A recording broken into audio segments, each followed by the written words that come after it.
जय गुरुदेव। दूरदर्शी आवाज़। 1 जनवरी की ऐतिहासिकता। मानव सृष्टि के सबसे अलौकिक, रहस्यमय, विलक्षण और महाशक्ति संपन्न युग महापुरुष परम पूज्य बाबा जय गुरुदेव जी महाराज का अवतरण भारत भूमि की धर्मधारा पर उत्तर प्रदेश के जिला इटावा अंतर्गत भरथाना तहसील के ग्राम खितौरा में 1 जनवरी सन 1896 ईस्वी तदनुसार मार्गशीर्ष पूर्णिमा विक्रम संवत 1952 दिन बुधवार को हुआ था, जब इस महाशक्ति का जन्म खितौरा ग्राम स्थित नील की कोठी के पास उनके स्वयं के कथा अनुसार जंगल में हुआ था। तब यह शायद किसी को भनक भी नहीं लगी थी कि यह महामानव एक दिन मानव इतिहास का सबसे महत्वपूर्ण व्यक्ति सिद्ध होगा और काल की कठिन कारा में यातना झेलती मानव आत्माओं के उद्धारक के रूप में प्रसिद्ध होगा।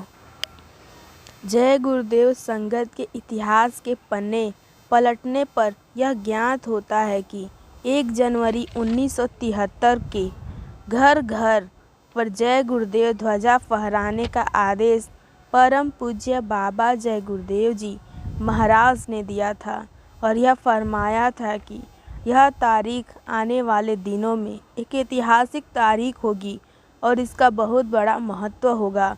लोग इस दिन को श्रद्धा से याद करेंगे और हर्षोल्लास के साथ मनाएंगे। परम पूज्य बाबा जय गुरुदेव जी महाराज प्रायः 1 जनवरी को यहाँ भी उपस्थित रहे। 9 वर्ष की उपलक्ष्य में अपना संदेश सुनाया। यह भी परंपरा रही कि हर पूनम को मथुरा अथवा जहाँ भी काफिला चल रहा होता है, दर्शनार्थ प्रेमी पहुँच जाते। अधिकतर लोग पूर्णिमा के अवसर पर मथुरा आने का संकल्प बना लिए, इरादा बनाकर मथुरा आते रहे। गुरु महाराज के निज धाम जाने के बाद भी उन प्रेमियों का आवागमन उसी तरह अब तक जारी है।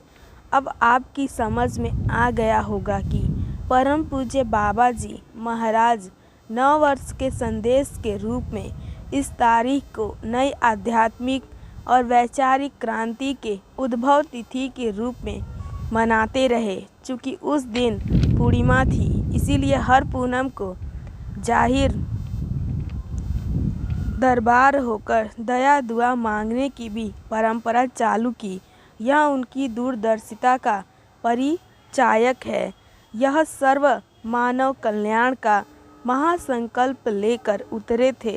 इसीलिए वर्तमान परिप्रेक्ष्य में वर्ग, जाति, मजहब, पथ, धर्म आदि की संकीर्णताएं में जकड़े मानव समाज में अपने प्रकट होने वाले कुल वंश को नितांत छिपाए रखा, क्योंकि समाज में वर्ग भेद का जो विष फैल चुका है, उससे प्रभावित होकर अनेक अधिकारी, संस्कारी, भाग्यशाली जीव महापुरुष की मुक्ति रूप से लुट्टी दया से वंचित रह जाते हैं, दयाधार से किनारा कर जाते। चंद प्रेमियों को यह रहस्य मालूम होते हुए भी मौज मर्जी के अधीन उन्होंने भी चुप्पी साध ली। मौज निहार रहो, चुप ठानी की बानी को पकड़ अपनी परमार्थी सेवा का लक्ष्य बनाकर सेवारत रहे। गुरु महाराज के जन्म जाति स्थान को लेकर अनेक मंदगढ़ कहानियाँ गढ़ी जाने लगी। लोग अपने अपने पक्ष में सिद्ध करने का उपाय करने लगे। एक ऐतिहासिक भूल न हो जाए और यथार्थ से दूर लोगों को दया कृपा के लाभ से वंचित कर निराधार स्थान पर श्रद्धा का सिमटाव न हो जाए, इसके दृष्टिगत मानवता के रक्षक परम पूज्य स्वामी जी महाराज ने न केवल रहस्योद्घाटन किया, बल्कि अपनी जन्मभूमि को घोषणा सार्वजनिक रूप से 7 फरवरी सन 2008 को एक प्रेस कॉन्फ्रेंस में करने के बाद उस स्थान पर जय गुरुदेव जन्मभूमि कोठी मंदिर बनवाना शुरू कर दिया। यह इसीलिए ताकि भ्रम भ्रांति व संयम से पर्दा उठ सके और लोग हकीकत को जाने। महापुरुष के जागृत स्थान का लाभ सामान्य आवाम को मिले।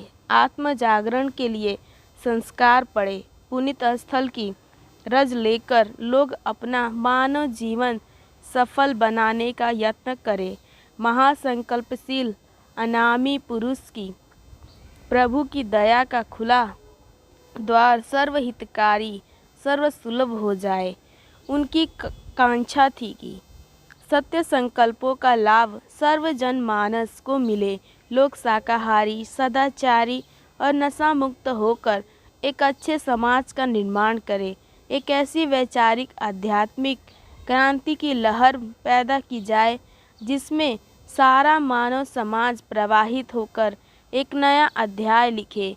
इस महापुण्य कार्य से सेवा भावी गुरु बंदों का नाम अमर हो जाए।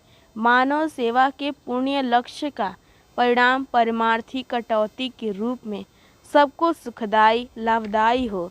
अब समय पुकार रहा है कि भारत के सोए सपूतों को जगाया जाए। मानव सेवा सर्वोपरि का भाव भरकर प्रेम सौहार्द की हवा बहाई जाए, जिसमें सब लोग आत्मानंद की अनुभूति करें। व्यवहारिक रूप से भगवत भजन कर मानव जीवन सफल करे। जीवात्मा जाग जाए और अपने सच्चे वतन असली देश में जीते जी पहुंच जाए।